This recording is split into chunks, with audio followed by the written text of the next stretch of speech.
Bonjour à tous et bienvenue sur ma chaîne. Aujourd'hui, nous allons plonger dans l'introduction au système de transport appliqué au tourisme. Si c'est votre première fois ici, n'oubliez pas de vous abonner et de cliquer sur la cloche pour ne rien manquer de nos prochaines vidéos. Et si vous êtes déjà abonné, merci de votre fidélité. Sans plus attendre, passons directement au sujet du jour. Introduction au système de transport appliqué au tourisme. Introduction à la classe. Quel est l'objectif du cours? Dans ce cours, vous découvrirez les aspects introductifs des systèmes de transport appliqués au tourisme. Objectifs généraux d'apprentissage. À la fin de ce cours, vous serez capable de mémoriser les concepts de transport. Identifier les 4 éléments pris en compte par l'entreprise fournissant le service touristique. Différencier les types de modes. Situation problématique. Bonjour, étudiants. Vous avez probablement déjà utilisé un moyen de transport routier pour vous déplacer, qu'il s'agisse d'une voiture particulière, d'un bus urbain ou d'un bus touristique. Le transport routier est présent dans nos vies depuis longtemps, contribuant à améliorer la qualité de vie des personnes et permettant des déplacements rapides et sûrs. Lorsque nous utilisons un autre moyen de transport, comme l'avion, nous devons utiliser le transport routier pour nous rendre à l'aéroport. Cette intégration entre deux modes que nous pouvons appeler multimodalité ou intermodalité. On le voit, les transports sont présents dans nos vies au quotidien. Vous souvenez-vous de notre agence de voyage?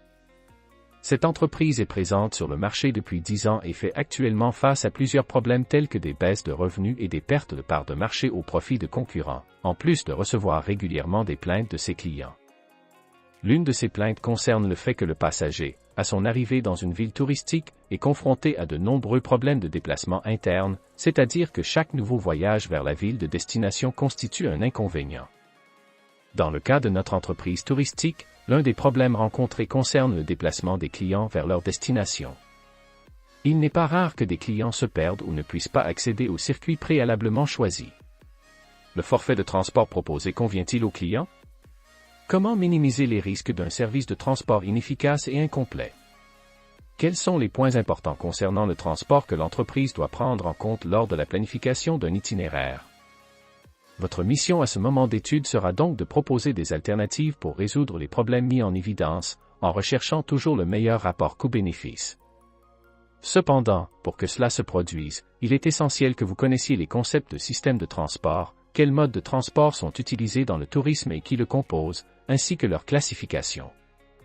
D'autres définitions, comme la multimodalité et les opérations d'intermodalité appliquées au tourisme, vous aideront également à aider l'entreprise touristique.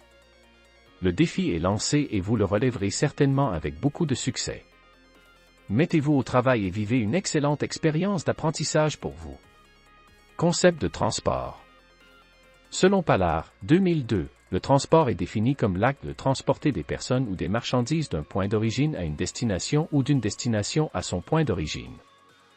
Le transport est directement lié à l'évolution humaine et est considéré comme un élément clé du développement économique et social d'une région donnée. Son importance pour le tourisme a gagné en importance à mesure que ce marché a évolué et a commencé à exiger encore plus de moyens permettant aux utilisateurs de se déplacer. À son tour, la loi No. 11771 de septembre 2008 décrit le tourisme comme suit. Activités réalisées par des particuliers lors de voyages et de séjours dans des lieux différents de leur environnement habituel, pour une durée inférieure à un an, à des fins de loisirs, d'affaires ou autres et qui sont susceptibles de générer des mouvements économiques, le travail, l'emploi, les revenus et les recettes publiques, constituant un instrument de développement économique et social, de promotion de la diversité culturelle et de préservation de la biodiversité. Brésil, 2008. Dans ce contexte, quiconque a déjà eu besoin de se déplacer d'une origine à une destination donnée est en mesure de prouver l'importance des moyens de transport pour le tourisme et peut même affirmer que, sans moyens de transport, il serait également impossible de parler de activité touristique. Cependant, afin de mieux comprendre la relation entre transport et tourisme, il est également nécessaire de définir le concept de système de transport. Un système de transport est constitué d'un ensemble d'éléments qui interagissent les uns avec les autres de manière à répondre à la demande d'un voyage ou d'un forfait touristique spécifique afin que l'utilisateur ou le consommateur puisse bénéficier d'un niveau de service élevé en fonction de ses besoins, désirs et attentes satisfaites.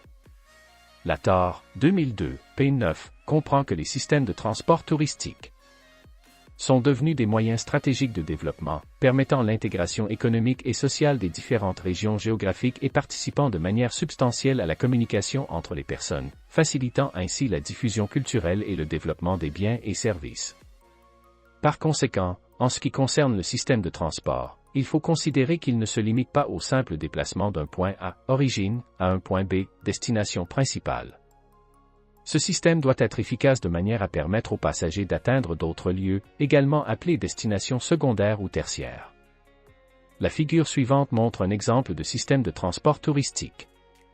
D'après la figure ci-dessus, il est possible de voir qu'un système de transport doit être structuré de manière à répondre à tous les besoins de transport d'un passager pendant son voyage, afin de lui permettre de se déplacer pleinement entre les lieux choisis par lui.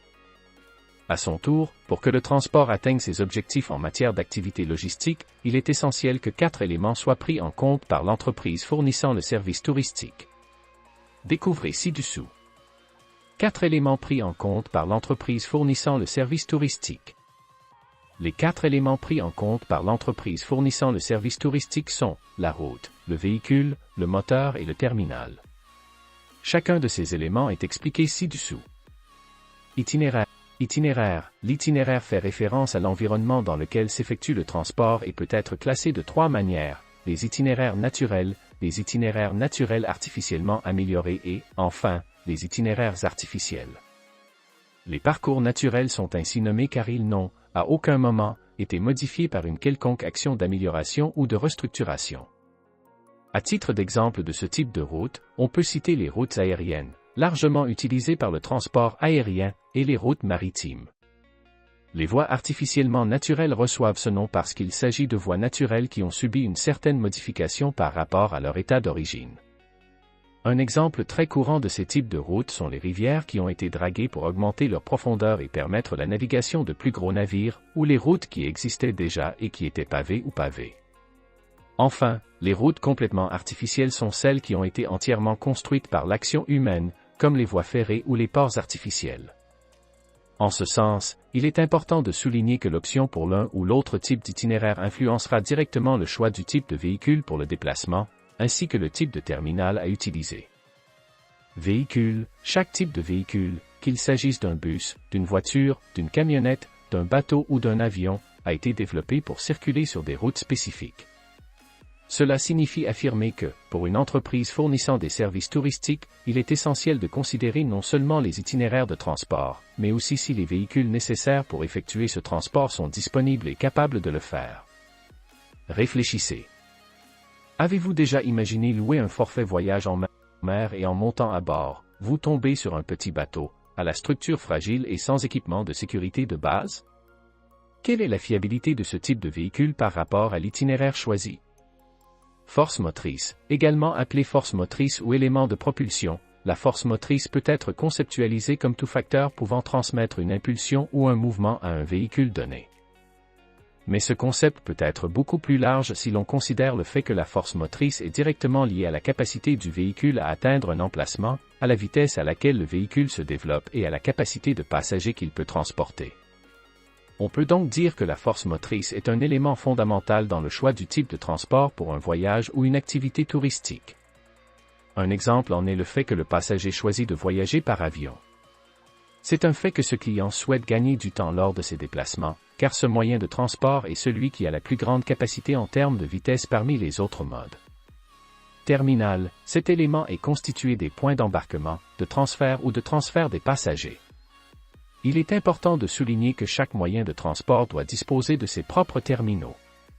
Pour le transport routier, les terminaux les plus courants sont les gares routières. Dans le cas du transport aérien, des aéroports. À son tour, le mode ferroviaire utilise les gares ferroviaires et, enfin, le mode fluvial a comme terminaux des ports ou tout autre endroit permettant d'embarquer sur ce type de transport. Dans ce contexte, il appartient aux prestataires touristiques de définir les bornes les plus appropriées et nécessaires pour l'ensemble du voyage, puisqu'un passager peut être amené à utiliser plusieurs bornes tout au long de son voyage. Exemplaire.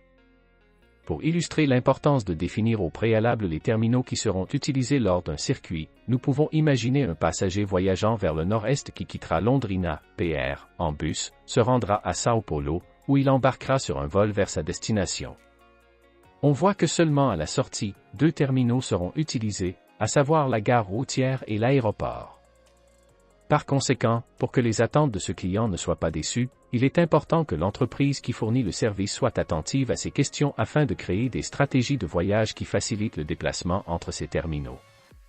Une de ces stratégies, par exemple, pourrait être la mise à disposition de fourgonnettes qui attendent déjà le passager à la gare routière pour un transfert immédiat à l'aéroport, réduisant ainsi le risque que ce client se perde et rate son vol, une situation qui, si cela se produit, cela entraînera plusieurs inconvénients tant pour le client que pour l'entreprise. De cette façon, il est possible de considérer l'importance du transport et comment une prise en compte et une planification efficace de ces éléments sont essentiels pour que les consommateurs d'activités à caractère touristique puissent voir la valeur des opérations, ainsi que conclure que leurs objectifs par rapport à ce transport sont essentiels. Voyages ont été atteints. Si nous examinons la littérature traitant des modes de transport, nous trouverons 5 modes: route, air, voie navigable, rail et pipeline. Cependant, lorsque l'on analyse le scénario lié à la fourniture de services ou de produits touristiques, le mode pipeline ne s'applique pas, puisque ce type de transport est uniquement destiné au mouvement de marchandises et de produits tels que le pétrole et ses dérivés, les minerais et le gaz. C'est la décision du client, car il faut considérer que dans de nombreuses situations, le voyage et le temps passé à voyager sont l'un des attraits qui convainquent les passagers de choisir un forfait de voyage particulier. C'est ce qui se passe par exemple lors de croisières touristiques ou de voyages en train. Andrade, 1994, prévient que les systèmes de transport ne sont pas conçus pour se concurrencer, mais pour se compléter. L'optimisation des coûts passe par l'utilisation intégrée des modes, en profitant des avantages offerts par chaque mode. Modo. Les modes de transport appliqués au tourisme sont classés de 3 manières distinctes: les modes terrestres, les modes fluviaux et les modes aériens. Le mode terrestre est composé des modes routiers, c'est-à-dire que les opérations de transport s'effectuent sur tout type de route, étatique, fédérale, locale ou marginale, pavée ou non, et du mode ferroviaire, dans lequel le déplacement d'un point à un autre s'effectue via l'utilisation des chemins de fer. Sont considérées comme routes ou routes locales celles qui sont chargées de relier 2 localités voisines, mais avec des points d'origine et de destination bien définis. Il peut s'agir des rues d'une ville, pavées ou non, de chemins de terre ou de tout autre type de route secondaire.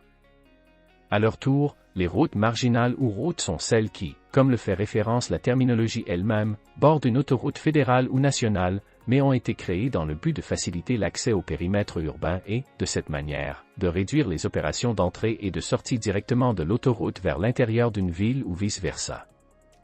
Il est important de souligner que si les routes nationales sont entretenues par le gouvernement de l'État et les routes fédérales par le gouvernement fédéral, les routes marginales relèvent de la responsabilité du gouvernement municipal, tant en termes de construction que d'entretien. Le mode fluvial comprend le mode maritime international, dans lequel le voyage s'effectue en haute mer et le passager franchit la frontière du pays. Il existe également le mode de cabotage maritime, dans lequel le voyage s'effectue également par voie maritime, mais uniquement sur la côte maritime du pays. Ainsi, si un passager embarque au port de Paranagua, situé au sud du Brésil, pour un voyage vers le nord-est, il est précisé que le mode de cabotage maritime a été utilisé lors de ce voyage. Toutefois, le mode fluvial comprend encore 2 autres types de modes. Le mode fluvial, dans lequel les rivières sont utilisées comme voie de déplacement des passagers, et le mode lacustre, qui s'effectue dans des lacs, artificiels ou naturels. Enfin, le mode aérien est celui dans lequel le transport de passagers s'effectue via des voies aériennes, comme c'est le cas pour les avions et les hélicoptères. Cependant, si l'on prend comme exemple un circuit dont l'objectif est de voler en deltaplane ou en parapente, par exemple, il est également correct de dire qu'à ce moment-là, le mode aérien a été utilisé. En matière de tourisme, il est assez complexe de définir le meilleur moyen de transport à proposer aux consommateurs de ce type de service, puisque le client choisira celui qui lui convient le mieux ou qui répond à ses attentes par rapport au service souscrit. Au Brésil, par rapport à la matrice du transport de passagers, le transport routier a le plus grand champ d'application en raison de son faible coût par rapport au mode de transport aérien et maritime, également en raison d'un temps de trajet plus court par rapport au mode ferroviaire. Enfin, même si les activités touristiques incluent plusieurs facteurs tels que les chaînes hôtelières, les restaurants, les entreprises spécialisées dans les activités récréatives et de divertissement, le transport constitue un élément stratégique pour permettre aux passagers de se rendre à ces lieux.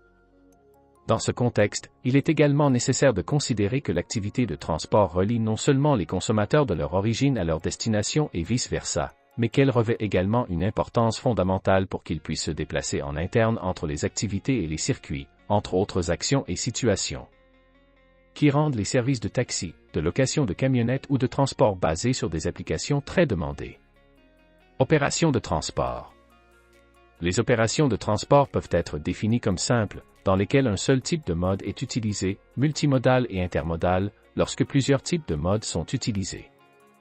Pallard, 2002, affirme que l'intégration des différents modes facilite le déplacement des touristes entre la ville d'origine et la destination du voyage. Par multimodalité, on entend que le passager ou l'usager utilisera, tout au long de ce type de service dû à l'augmentation de l'offre et, également, de la flexibilité des moyens de paiement. Cependant, il est nécessaire de considérer qu'une organisation dédiée à fournir ce type de service doit prêter attention à une série de facteurs qui peuvent déterminer son succès ou son échec sur son marché de consommation, tels que les considérations sur les éléments qui composent sa chaîne d'approvisionnement, le niveau d'excellence de ses fournisseurs, ainsi que l'identification claire des opérations qui ajoutent effectivement ou non de la valeur à ses clients. Ainsi, dans cette unité, vous connaîtrez et comprendrez les aspects et l'importance de la gestion des éléments de la chaîne d'approvisionnement, les modalités et la composition des dépenses liées au système de transport de passagers, ainsi que le concept d'intermodalité et de multimodalité. De cette façon, vous pourrez comprendre quels sont les éléments à gérer dans une chaîne d'approvisionnement et l'importance de gérer les fournisseurs qui la composent, ainsi que connaître les modes utilisés dans le système de transport appliqué au tourisme et pouvoir également pour mesurer les dépenses engagées à la suite de ces activités. Dans ce contexte, nous travaillerons avec une entreprise qui fournit des services touristiques pour les classes C et D, qui est présente sur le marché depuis 10 ans et, après une période de forte croissance et de bons bénéfices, montre une baisse de revenus, une perte de part de marché à ses concurrents et face à de nombreuses plaintes de ses clients, tant en ce qui concerne les moyens de transport proposés par l'entreprise que les délais et les aménagements en désaccord avec ce qui a été promis, et même la manière dont les employés de l'entreprise sont servis a fait l'objet de plaintes de la part des utilisateurs. Cette entreprise a donc choisi de vous embaucher en tant que directeur des opérations, afin que cette situation puisse être inversée avant que de telles perturbations ne compromettent de manière irréversible sa survie sur le marché. Ainsi, tout au long de cette unité, vous serez initié à la gestion de la chaîne d'approvisionnement et réaliserez l'importance d'une gestion correcte des fournisseurs pour le succès de l'entreprise. Aussi, à quoi devrait ressembler le comportement de tous les agents qui composent les chaînes d'approvisionnement et comment définir les actions et les activités qui génèrent efficacement de la valeur du point de vue du consommateur, c'est-à-dire de la chaîne de valeur. Ce contenu vous aidera dans cette mission et vous aidera à prendre les décisions les plus correctes, afin que l'entreprise touristique contextualisée retrouve sa compétitivité et sa place sur le marché. Préparé? Bonnes études. Introduction à la classe. Quel est l'objectif du cours? Dans ce cours, vous découvrirez les éléments qui composent une chaîne d'approvisionnement. Objectifs généraux d'apprentissage. À la fin de ce cours, vous serez capable de identifier les 4 R et leur application dans la gestion de la chaîne d'approvisionnement. Expliquer l'importance du comportement et des partenariats dans la chaîne d'approvisionnement. Clarifier la chaîne de valeur des services touristiques. Situation problématique. Avez-vous déjà imaginé toutes les compagnies derrière cette tournée que vous avez organisée avec votre famille? De toutes les actions qui ont été nécessaires pour mettre un bus, une camionnette ou un avion à disposition de vous et des autres passagers. Il est très probable que vous n'y ayez pas pensé, n'est-ce pas? Sachez que pour qu'une simple collation soit servie à un arrêt, il existe une série d'organisations distinctes, mais interdépendantes, qui doivent agir pour que cela se produise. Ainsi, pour comprendre l'ensemble de ce réseau d'activités, dans cette section, vous étudierez quelques concepts et fondamentaux essentiels pour travailler dans des entreprises dédiées à la fourniture de services touristiques. En fait, lors de cette première réunion, vous aurez une définition claire de ce que la chaîne d'approvisionnement est appliquée à ce type de service, quels éléments la composent et l'importance des fournisseurs pour qu'elle puisse démontrer de la valeur à ses consommateurs d'une manière que les attentes sont pleinement satisfaites. Revenons donc à l'entreprise qui fournit des services touristiques, spécialisés dans les forfaits touristiques destinés aux classes C et D.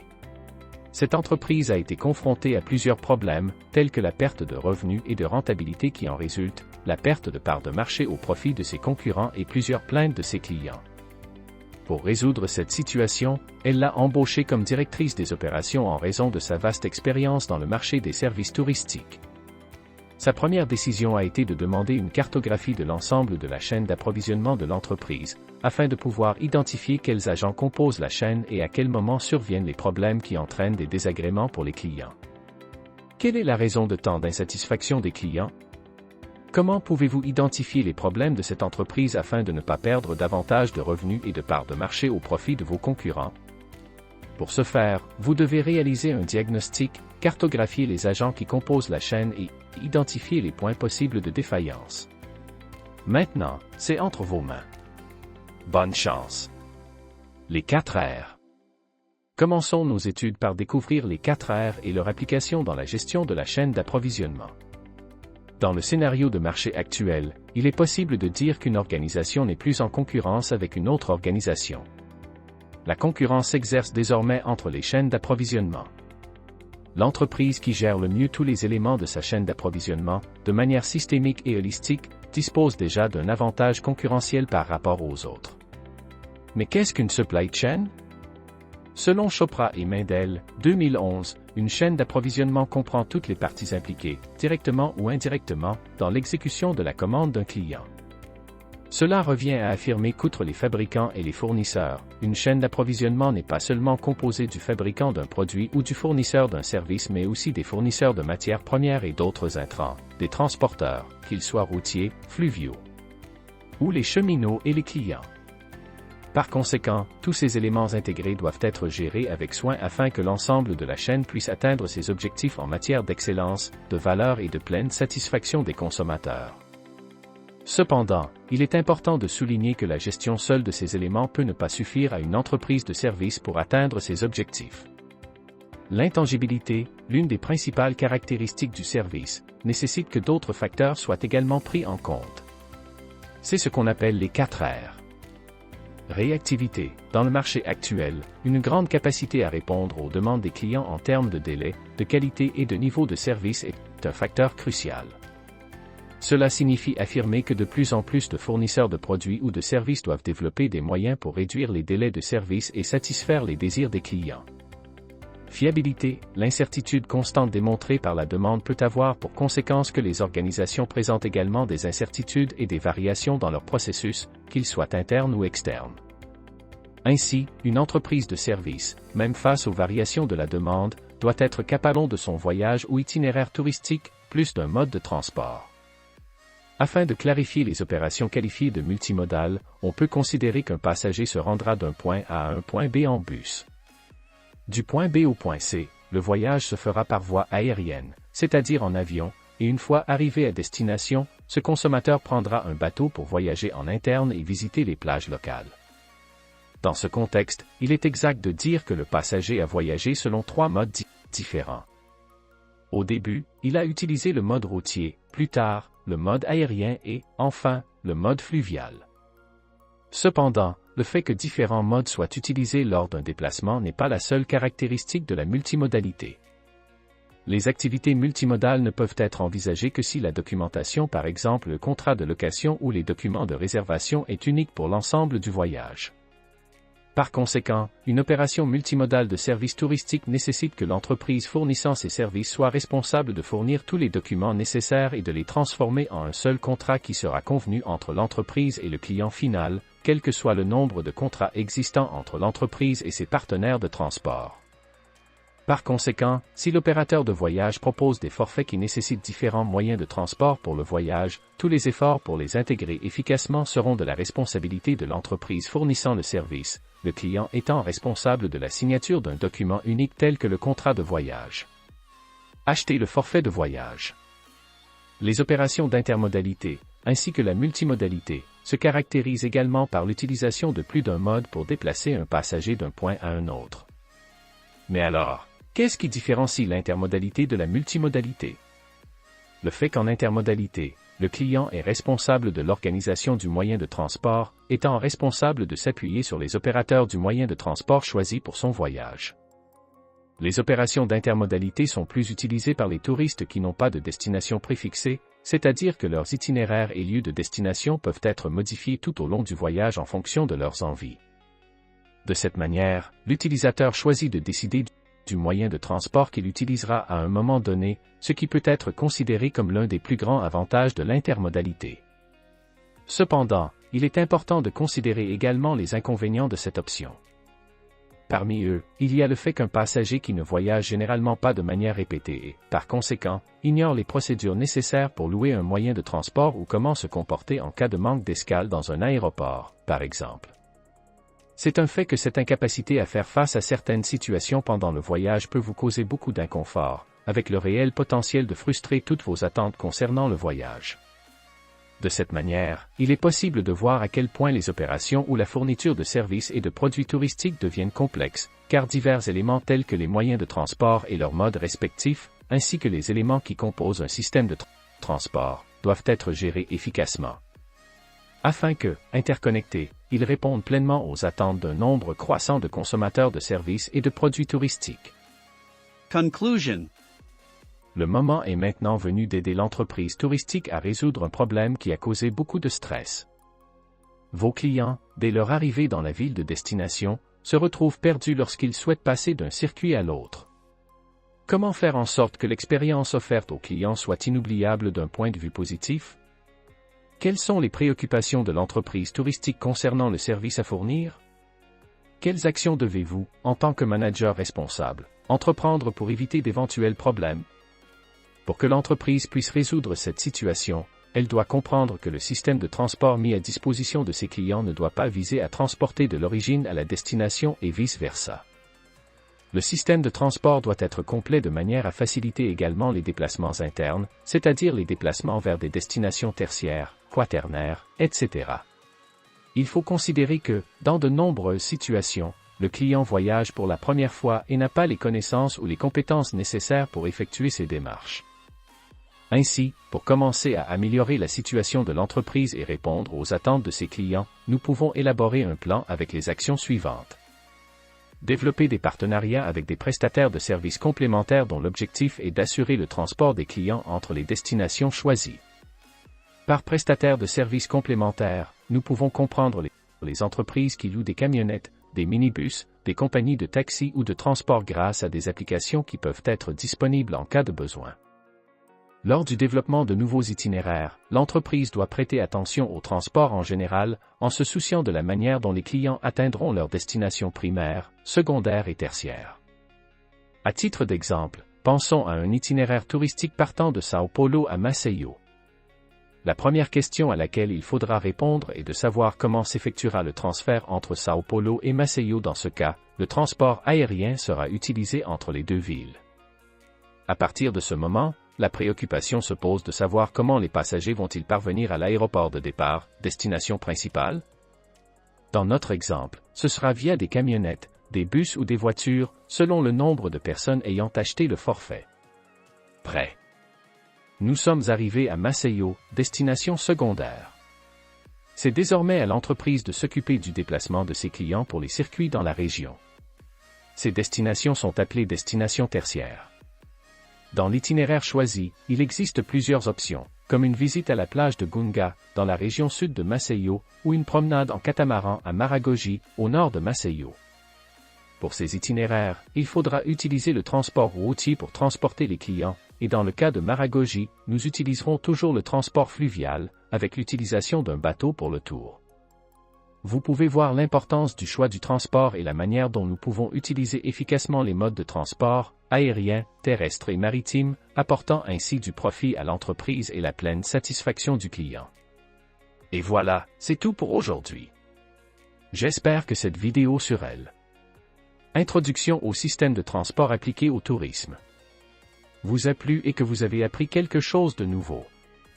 N'hésitez pas à laisser un commentaire ci-dessous pour partager vos pensées et poser vos questions, j'adore lire vos retours.